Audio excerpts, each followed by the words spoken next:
When Grace Zhou walks along the leafy paths of Montgomery College in Rockville, Maryland, she is indistinguishable from any other American college student. But the 26-year-old's astounding journey took her from the gulags of North Korea's brutal dictatorship and the very edge of starving to death to a new, unimaginable life in the United States. America is the greatest country from the world. Grace is a North Korean escapee who fled with her mother and sister. She is now one of 8 recipients of President George W. Bush Institute's North Korean Freedom Scholarship Program, an effort by the former president to encourage freedom and American values for those who fled the Hermit Kingdom. And Grace, now a U.S. citizen, is uncompromising on what she says should be the fate of North Korean dictator Kim Jong-un. The North Korean regime should not exist in this world any longer. I will say the U.S. government use military force or any kind of force. We should stop the North Korean regime because the regime is killing those innocent people in the country. And child, babies, and moms and elders, they're dying without any hope. She says tough talk is the only thing the regime understands. I believe North Korean regime will not listen if we speak nicely. So I think it's time to take action to North Korean government because if we don't have any action, we only speak words and trying to give something to them and, give a candy to a little crying kid.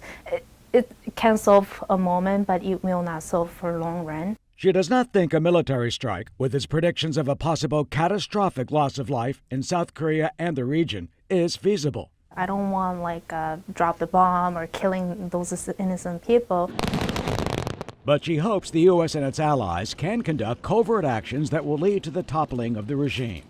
Grace says her 2 younger brothers died of starvation, and her father died from being tortured while in police custody for sneaking a bag of rice from China. And she was always taught to bow before the portrait of the North Korean leader. During New Year's time, New Year's Day, the government will give us little kids a gift bag, which is cookies and candies in a bag. And then we hold that bag in front of us and then bow to the portrait for 3 times. So that was the lecture I got from my grandmother. I have to bow to the leader's portrait and I have to thank to him whenever or whatever food I can eat. While Grace is grateful for her path, she does not want those left behind to be forgotten.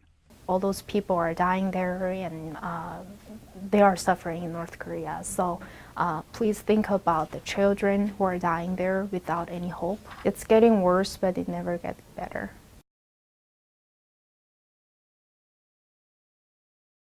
A renowned East Asian security expert has made an explosive claim that China is arming North Korea. Speaking on the Fox Business Network on Wednesday, Gordon Chang said Beijing is weaponizing the North, providing equipment and technology vital to the regime's weapons program.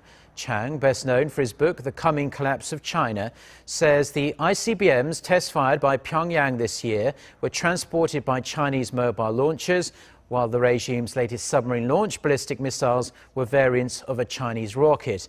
Nevertheless, in Chang's opinion, President Trump has taken necessary steps in dealing with China, backing secondary sanctions on entities engaged in business with North Korea.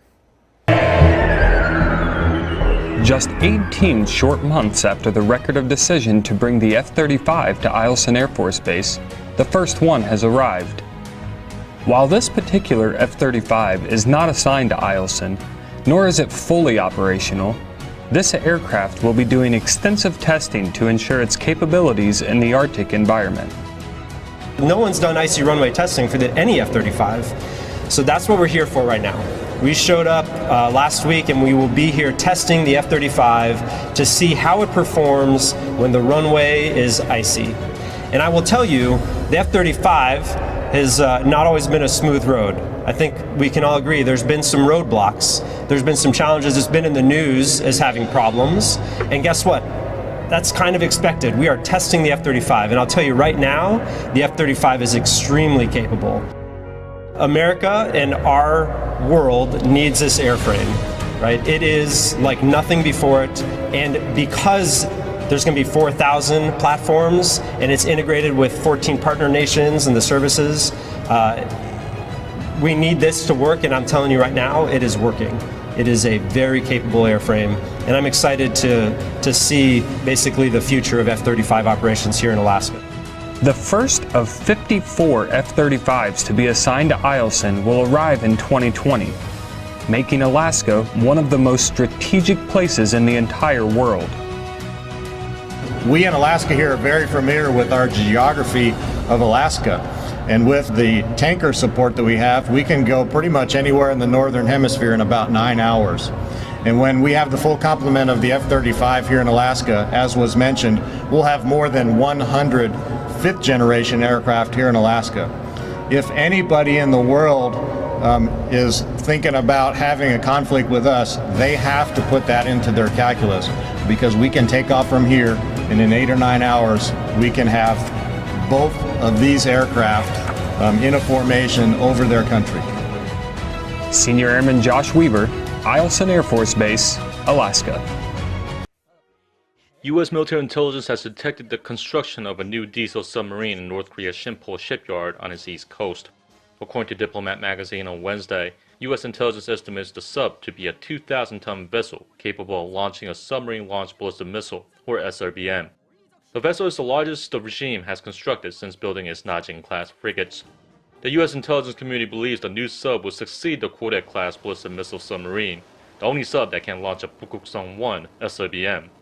North Korea has carried out 4 SRBM ejection tests this summer, with the last taking place on July 30th. U.S. intelligence also believes the regime is currently developing a new SRBM known as the Pukguksong-3, which uses an advanced airframe made of lighter composite materials that would increase the range of the missile. Amid increasing ballistic missile threats from the north, the U.S. 6th Fleet test-fired one of its most advanced missile interceptors, the Standard Missile-6, off the Scottish coast. The U.S. 6th Fleet released a statement after the test on Sunday that the SM-6 was launched from an Aegis destroyer and successfully intercepted an incoming ballistic missile. Raytheon, the missile manufacturers, said that the SM-6 is the only missile that can be used for both anti-air and anti-surface warfare, meaning that the missile could be used to counter North Korea's nuclear facilities and intercept the regime's ballistic missiles, which continue to develop rapidly.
Are you guys going to stay out here for the 16th? Should be on the ground, Jackson.